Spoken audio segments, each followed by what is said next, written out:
Hey, I'm just gonna do a follow-up video. Um, I've been thinking, and I think I'm just gonna read the book out loud because I think a lot of you aren't gonna read it. But I will post the link to the book. It's free in the description of the video if you want to read it yourself. But I just want to go through first before I start reading the book the Wikipedia just to give you guys like a general overview. I know I did a bit in the first video, but I'm just gonna read the wiki.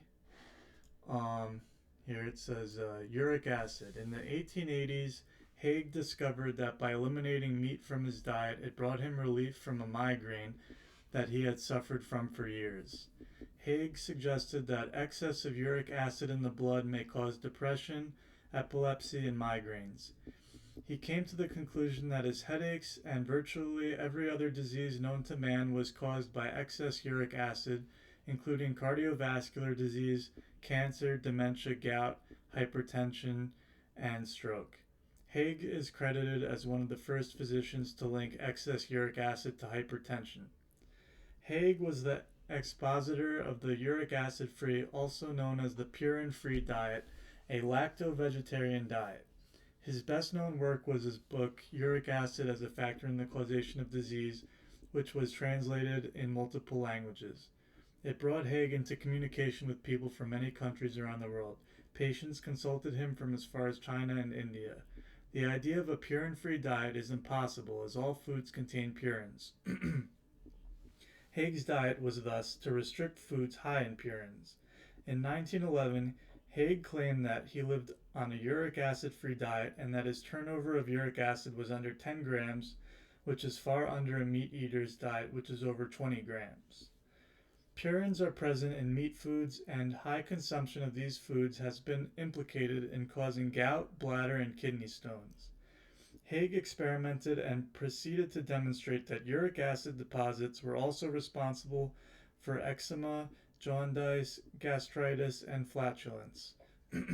He used the terms uric acidemia and kalemia, which he believed were responsible for causing many conditions from anemia to atherosclerosis.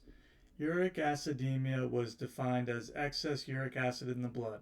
Kalemia was defined as excess of uric acid in the blood, the uric acid being in some colloid form, which obstructs more or less the capillary circulation all over the body. His book Uric Acid went through 7 editions in the 1890s and 1900s. Haig's uric acid free diet, known as Haig's diet, required the elimination of every food containing high amounts of purines that could be metabolized into uric acid. On this diet, all meats, legumes, and some vegetables were eliminated, including asparagus, beans, lentils, mushrooms, peas, and whole grain products. Haig's diet became more extreme over time. His original diet included eggs, fruit, and fish. These were later omitted.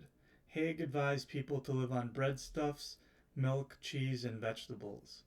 Haig criticized ordinary vegetarian diets as asparagus, beans, lentils, and mushrooms contain purines and thus produce uric acid. He recommended his uric acid free vegetarian diet to athletes. The uric acid free diet was restricted to cheese, milk, some vegetables, fruits, nuts, and white bread. Haig claimed that vegetarians were in error for eating poisonous things such as peas, beans, and lentils. They are twice as poisonous as meat. Haig described rhubarb as a poisonous and highly acid vegetable. Haig stated that his own diet consisted chiefly of bread. He condemned tea drinking, commenting that tea drinkers are simply swallowing uric acid. Haig opposed the consumption of cacao, coffee, and tea as they contain xanthine, a purine. Um, so I think the part about how poisonous things such as peas, beans, and lentils, they're twice as poisonous as meat. I mean, so he's not just picking on meat eaters, you know. It's just want to make that clear. It's not just meat, but I'll read the cancer part. Cancer. Haig argued that cancer, gout, and rheumatism are allied diseases that are the result of an excess of uric acid and can be treated by dietetic therapy. Haig described cancer as a rich man's disease, linking the frequency of cancer with the consumption of costly animal foods. He commented that the great sum of uric acid disease is increasing with the increased consumption of meat and tea, and cancer is steadily increasing with this. All right, so I'm gonna start reading this book, and like I said before, it was written in the late 1800s, so you could say it's a bit outdated. But the thing is, like, this guy, like, I've read a lot of diet books, and what he's saying, it lines up with with my experiments that I've done in my life with diet, and so that's the reason why I think he's right about all this stuff, because it has lined up with my experiences. But yeah, I'm just gonna start reading it. So, diet and food considered in relation to strength and power of endurance, training, and athletics, by Alexander Haig. Um,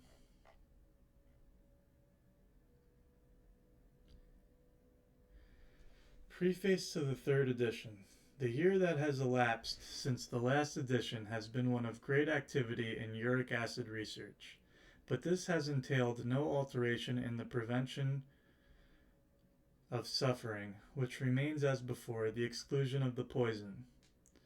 It has, however, borne most emphatic testimony to the far-reaching importance of the subject, and I feel that I should fail in my duty if I did not speak out on some points. I would say, then, that in hospital work, where there is no selection of cases, something like 75% of the sorrow and suffering which I, as a physician, am asked to relieve could have been prevented by exclusion of the poisons. Yet only too often when it comes before us it is too late, and fatal damage of structure cannot be repaired. It is to me, for instance, always a painful experience to see children with severe morbid cordis forging through months of suffering to certain death, and the knowledge that it might have been prevented only increases my regret that it was not. It is a matter of little consequence whether the uric acid is driven into the fibrous tissues by cold or the action of a microbe, but it is a matter of vast importance that, if the uric acid is absent, neither the cold nor the microbe can destroy life, as they are now constantly doing. With those who have grown up on our present diet customs, it is again too late. The time for prevention has gone, and only a patchwork repair can be attempted. But for the children, the coming race of the new century, 75% of the present suffering can be avoided if the points can be grasped. The fact that uric acid controls the circulation would almost alone suffice to carry this statement, and I appeal to those of the profession who have followed my reasoning and applied it in their work, to say whether I am overstating the case. The new century can easily be better and happier than the past one, but if it is to be so to any great extent, I am sure that humanly speaking, this can only come about through a widespread and intelligent appreciation of the fact that man is indeed what he eats. Preface.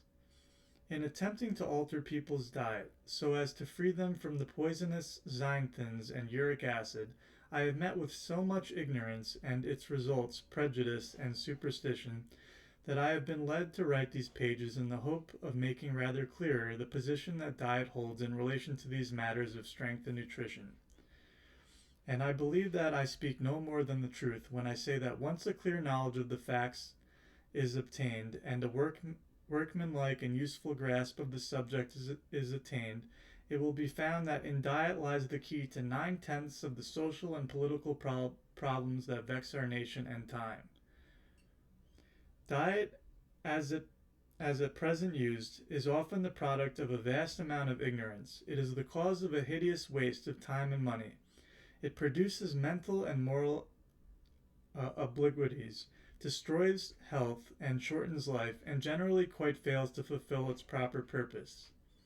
It is my object in the following pages to show that it may be easily made to fulfill its proper purpose, and that with even a partial removal of the ignorance that surrounds it, the waste of time and money may be prevented, and the dangers to life and health averted. But after pointing out the possibility, I shall leave the facts to speak for themselves, as those will most completely understand them who put them to the test of experience.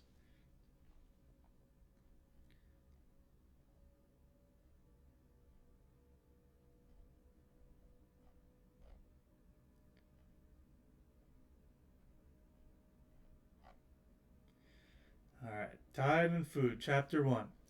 Some points in the physiology of albumin and urea. Health may be defined as a satisfactory condition of nutrition, strength, and power of endurance.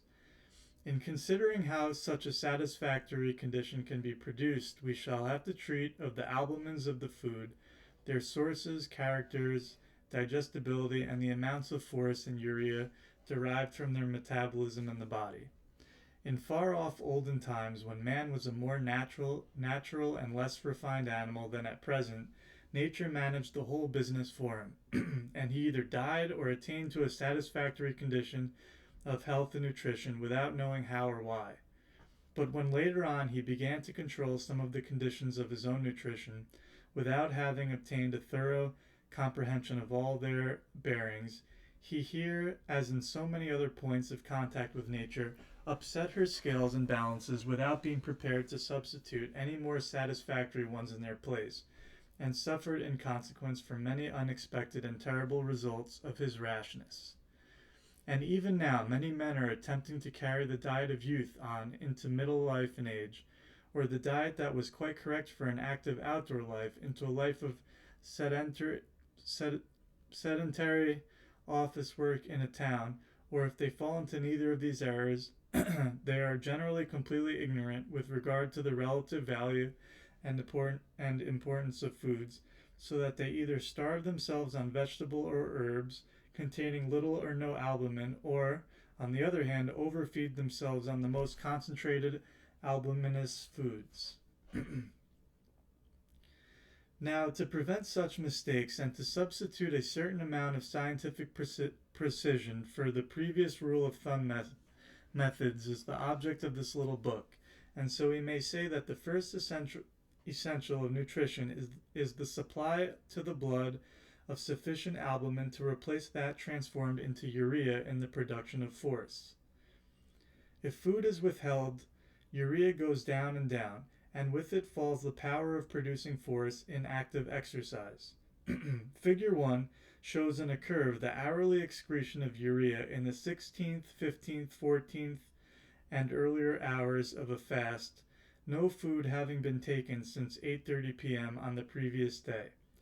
We see then that in the hour ending at 8 a.m., urea is a little above 13 grains, and it rises in the hour ending at 9 a.m. to a trifle above 14 grains. This is probably the result of exercise involved in the acts of washing and dressing.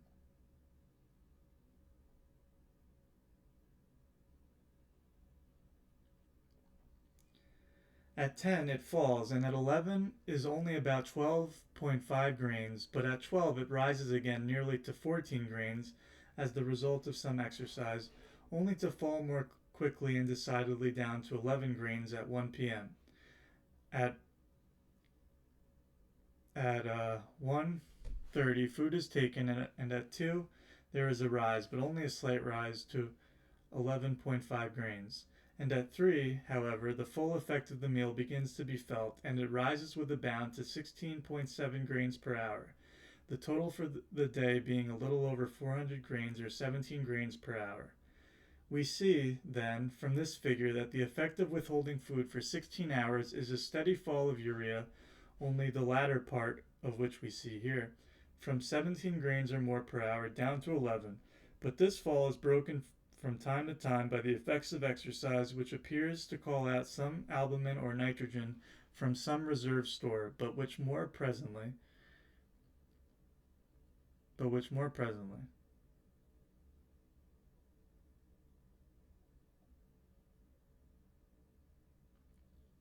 We also see that with this fall of urea there is a steady corresponding diminution, diminution of strength and power of endurance, that is, of force production, and that with the rise of urea, which at 3 p.m. follows the taking and digestion of food, there is an equally marked rise of general strength and power. We see, then, that the excretion of urea is the measure of the force available, and that its falls and rises accurately register the conditions of the nutrition, strength, and endurance of the body. We know also that this urea is generally obtained from the nitrogen in the form of albumin contained in food, that there is also a certain amount of stored albumin in some of the tissues, and that in prolonged starvation nitrogen is further provided by destruction of the tissues themselves, this being accompanied by a definite daily decrease in body weight. We shall see that such loss of body weight is an exact measure of the albumins consumed and of the urea and force produced from them. So that when the condition arises that there is no more albumin available for absorption, no more reserves and no food, urea and force alike cease to be produced and life comes to an end. From this we may conclude that urea excreted is an exact measure of force produced, and that albumin available is also an exact measure of the force that can be produced. We shall see also, as I have already suggested, in uric acid, as the result of other researches, that those who believed that strength could be got out of food containing no nitrogen, and that urea was therefore not an absolute measure of strength and power, had flaws in their premises which seriously affected the value of their conclusions. I mention this here because the relation between urea, albumin, and force is the keynote of this volume, but I shall have much further evidence to bring forward on the subject in the pages that follow. Further, by watching my own excretion of urea for many years, see details in uric acid, as well as on all kinds of diets, I have come to the conclusion that given a sufficient amount of albuminous food, which can be digested and metabolized in the body into sufficient urea, I can produce force proportional to that urea without much regard to the quantities of other non-albuminous foods taken. So that while sugar, starch, and oil do, under certain conditions, which I shall demonstrate presently, affect to a small extent the production of urea and force, their influence is always indirect and generally of so little importance that in a purely practical work like the present it may be neglected. We are now at once met by the question, how much urea and how much albumin are sufficient? And as most physiologists are agreed that good strength and nutrition in adult life can be maintained on about 3.5 grains of urea per pound of body weight per day, and as my own researches are in substantial agreement with them, I shall adopt this standard without further consideration here. Then it is a rough but sufficiently accurate rule that the albumins required to produce any given quantity of urea can be found in grains by multiplying the grains of urea by 3. So that if we take the weight of any individual in pounds, if there is much adipose tissue, either deduct it or take the body weight, if known before the adipose tissue is added, and multiply this by 3 if life is sedentary, and by 3.5 if life is active, we get the urea required, and if this is again multiplied by 3, we shall get the albumins required to produce it. Example, a man weighs 160 pounds, but his active weight 20 years ago before he became stout was only 130 pounds, and he is now sedentary. Therefore, 130 times 3 times 3 equals 1,170, and 1,170, or say 1,200 grains of albumin per day will be required for his proper nutrition and force production.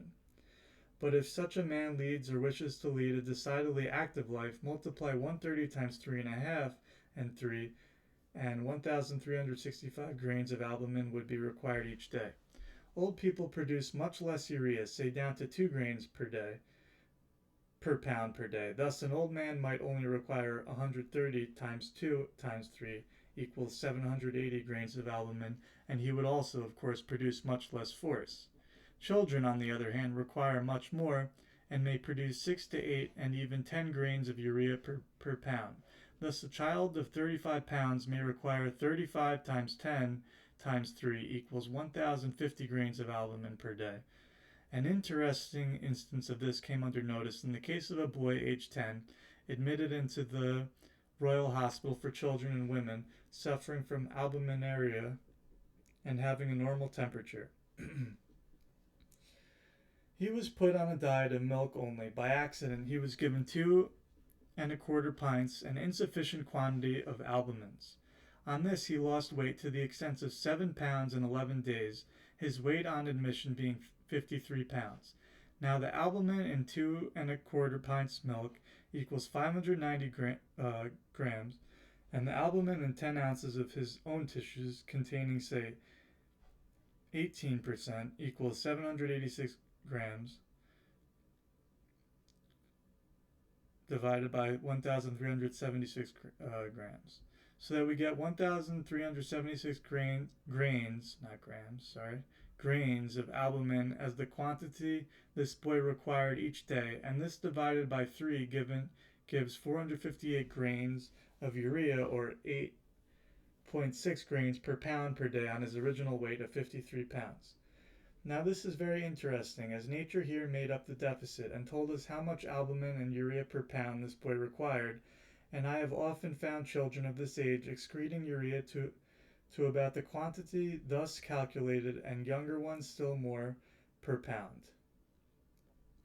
As soon as the mistake was discovered, the milk was increased and the loss of weight ceased, and the amount lost was slowly regained. Precisely the same results have often been produced in adults who for one reason or another have starved themselves, and here again the urea excreted would be found to correspond to the albumin swallowed and the tissues absorbed. I may remark also that those who starve themselves may feel very bright and well at first, after the usual gastric symptoms of discomfort give way, as they are being nourished on a stimulating flesh diet from their own tissues, and are saving some of the force usually expended on digestion. But later on, when their reserve of albumins has long been used up, and their tissue albumins begin to get low, they may discover that they have been living on capital which should never have been touched, and which it is difficult to replace. For with all their forces, including that of digestion, at a low ebb, it will take them a comparatively long time to assimilate sufficient albumins to keep the machine working, as well as to replace the lost capital. And these considerations sufficiently account for the fact of which I have seen many instances, that those who put themselves on an unaccustomed diet often dangerously diminish their allowance of albumins for some time before they discover that there is anything wrong, and then find great difficulty in getting back to physiological levels. I just want to take a little time out and comment on that, because I think that a large percentage of people, they have eating disorders, and they don't get the sufficient amount of albumins, the nitrogen, the energy they need per day, because they want to be slim, they want to look good, or or they just don't eat enough, they don't want to spend the time to eat. But I just wanted to comment, because like he's saying, it's very important to eat enough to get the necessary amount of energy, but I'm going to continue. Thus, while 10 grams of albumin per pound of body weight is required for an active life, 9 grams per pound is about the minimum that an adult can take and continue to take with safety. Of course, in the treatment of disease and for a day or two, much smaller quantities may have to be taken, but whenever this is necessary, there should always be a corresponding reduction in the output of force, or there will be a call on the reserves and a loss of weight, which should be avoided if possible. I mention this 9 grains minimum, especially because I find that people who do not take care get below it for a time by accident or mere want of attention, and then get weak, and being weak perhaps get easily fatigued, and then the fatigue destroys their appetite and power of digestion, and so they go on eating ever less and less till some of them get to 7 or even 6 grains per pound per day, and are on a downward grade which will take them still lower if it is not put a stop to. The best treatment of this condition is to quickly increase milk or cheese to make up the 9 grains per pound, and to give a tonic for a time to improve appetite and digestion till the fire burns up again.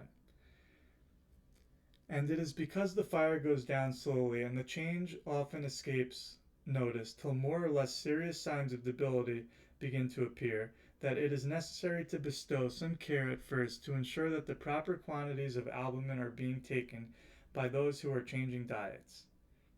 If at any time there is a doubt on the matter, the urine of 24 hours should be collected and the urea estimated to make certain. Sorry, I just want to take another quick time out and just say that, sometimes you see people who are ripped, have great bodies, but doesn't necessarily mean that they're healthy. They could be very unhealthy people. And then also, what was I going to say? You may be thinking, oh, milk, cheese, how could that be good? How could that be the human diet, right? But he talks about how we're really meant to be eating like a lot of nuts and like dried fruits and fruits. But I'm pretty sure he talks about nuts being like an important part. But he says that since we grow up eating the wrong foods, our digestion gets all messed up, and we can't absorb the albumins from the nuts anymore. So we're kind of forced to eat the other foods like bread and cheese and milk, like he advises. But I just wanted to. It was just on my mind, so I'm gonna continue. Um, Given sufficient albumins, it is a matter of very little consequence where they come from, whether from the animal or vegetable kingdom, though, of course, where poisons are swallowed with the albumins, these will influence the results, as we shall see further on. But the first point is a sufficient quantity of albumin, and this in a condition suitable for digestion and absorption. Sorry, I'm going to take another time out. So what did he just say? He said the most important thing is to get the necessary amount of energy, the albumins you need per day. That's number one. So whether it comes from the animal or vegetable kingdom, So you're better off eating the poisonous, animal beans or whatever, and getting the energy, even though you're also swallowing the poisons with it, than not getting enough. Okay, I'm going to continue.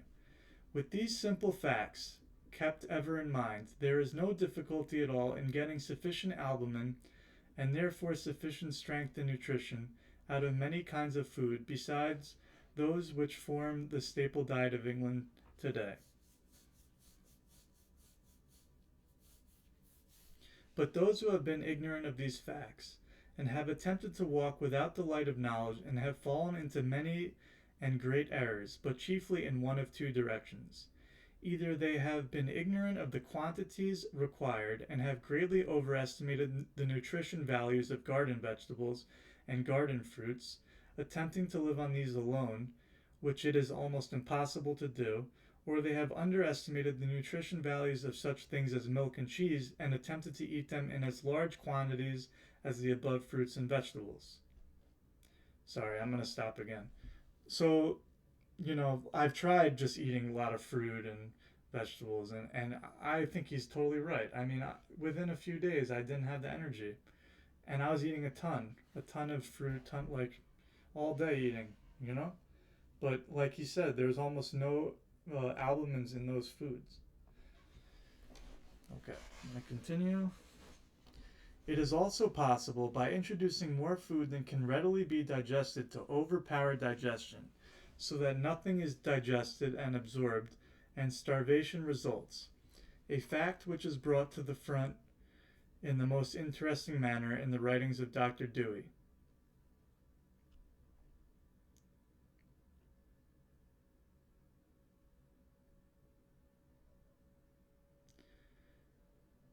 So he's saying if you eat too much, like way too much cheese, like, or too much, you eat too much albuminous foods, then it overpowers the digestion. You can then you're not even getting the energy from the food because you're overwhelming your system.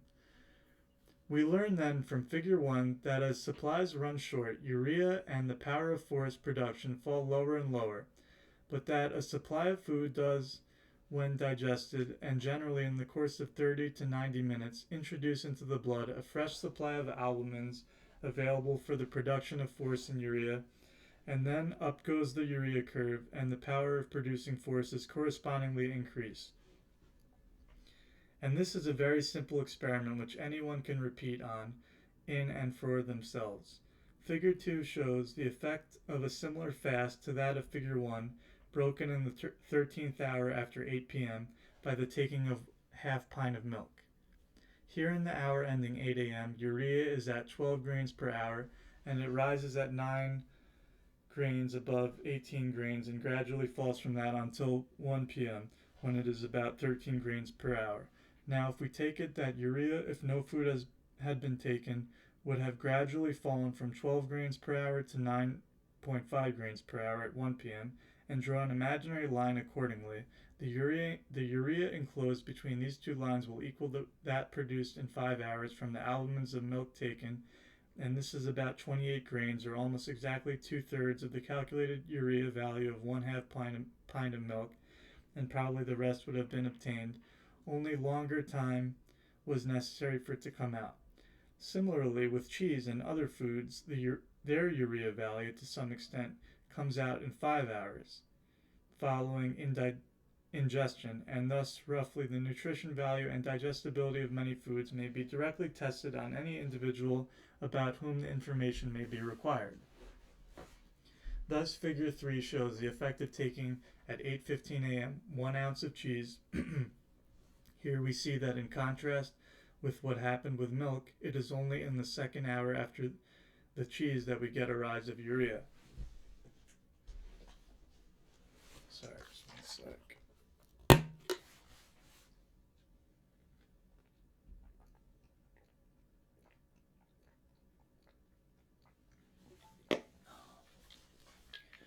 Then, considering that urea would have fallen much as in the other figures, if no cheese had been taken, we get urea enclosed between the two lines equal to 17.7, say 18 grains, and this multiplied by 3 is equal to 54 grains of albumin. But this cheese is theoretically equivalent to 140 grains of albumin, so that in 5 hours of digestion we have got less than half its urea and albumin value. This looks as if cheese is both harder and slower of digestion than milk, and is probably, after all, less completely digested and leaves greater undigested residues. I must say, however, that the cheese taken was Gruyere, and it was somewhat hard from keeping, which probably accounts for part of its slow digestion and indigestibility. Still, I give the result to show how the probable nutrition value of foods may be gauged by this process. Many people say that they cannot digest milk or cheese, but a few tests similar to these would soon show whether there was any truth in the statement.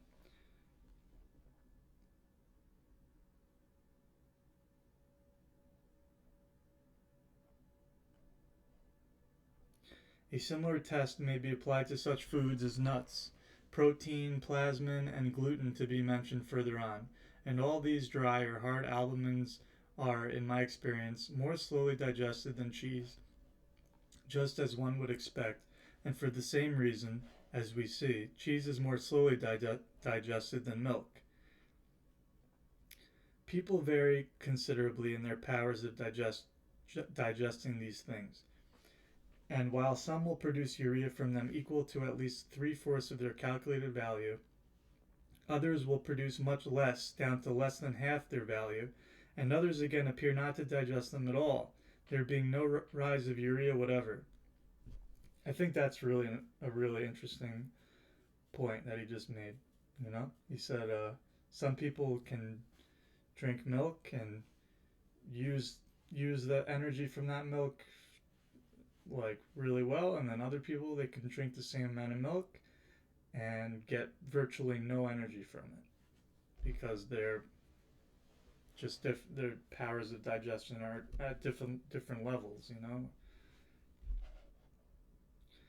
Things which increase appetite and digestive power appear to increase the urea that is obtained from these dried forms of albumin, and this and thus some people can digest these foods when leading an active life and not when sedentary. The time at which they are taken and their admixture with other foods make also important differences in the results obtained, and I mention these things here to bring out the value of the above test, for the quantity of urea produced from any food in a given time is an absolute guide to the nutrition value of that food for the individual on whom we are working, and by this test milk stands quite at the head of the list, and is followed by cheese and some way behind this by the above and other forms of hard or desiccated alumins. Those who are in doubt should put the matter to the test and judge by the results. In those who cannot digest these hardened albumins at all, they may act as irritants and upset digestion of other foods as well, causing it may be more or less severe dyspepsia with loss of weight and strength. So that something like actual starvation may result even on a diet of which the calculated albumins are sufficient.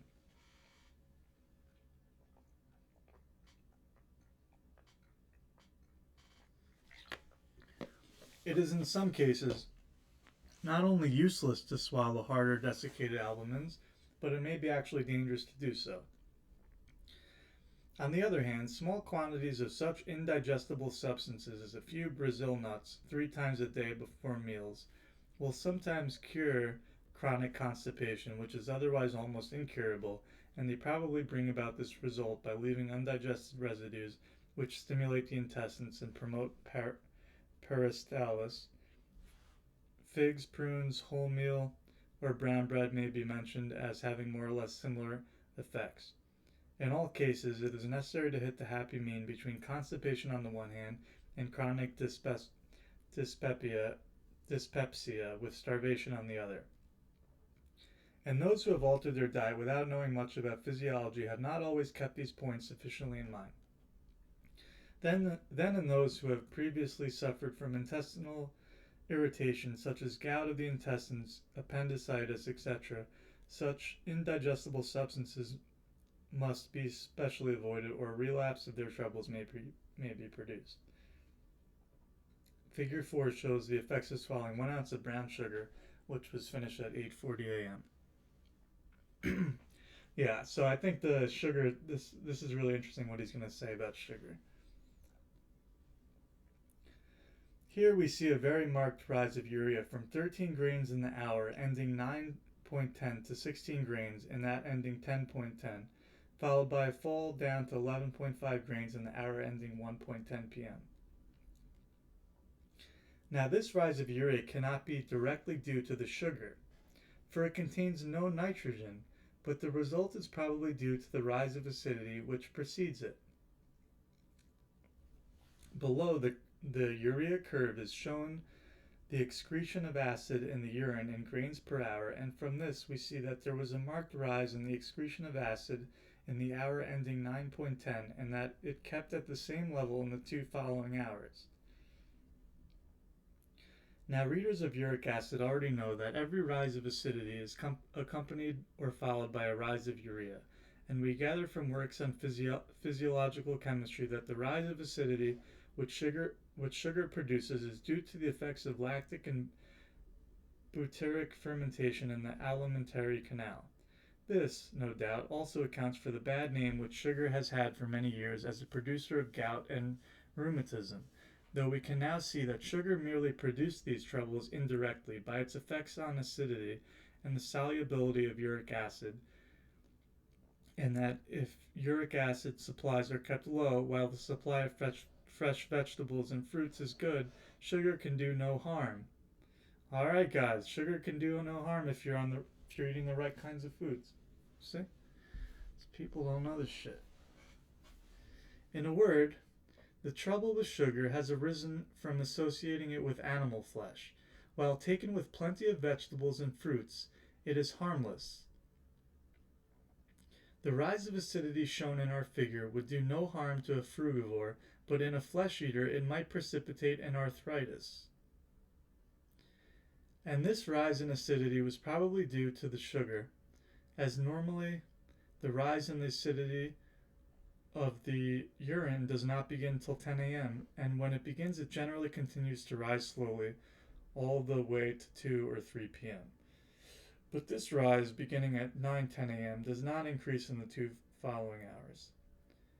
Now, figure 5 shows a similar curve in which at 9:23 mix of dilute acetic acid were taken, and this is followed by a break in the downward trend of the urea curve, which, however, again falls rapidly to 8.5 grains in the hour ending 12:23.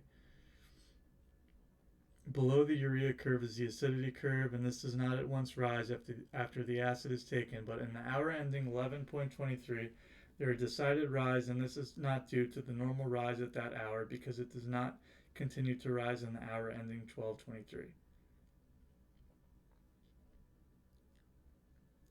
Alright guys, this video is getting kind of long. I want to read more of the book. I'm already it's kind of a short book. It's like 132 pages. Already like a quarter of the way done, but I'm gonna read more in the next video. But it's so important to actually learn the truth about food and all this stuff is so important. So that's why I'm gonna keep making these videos. But just curious to know what you guys think. Curious to know what you guys think.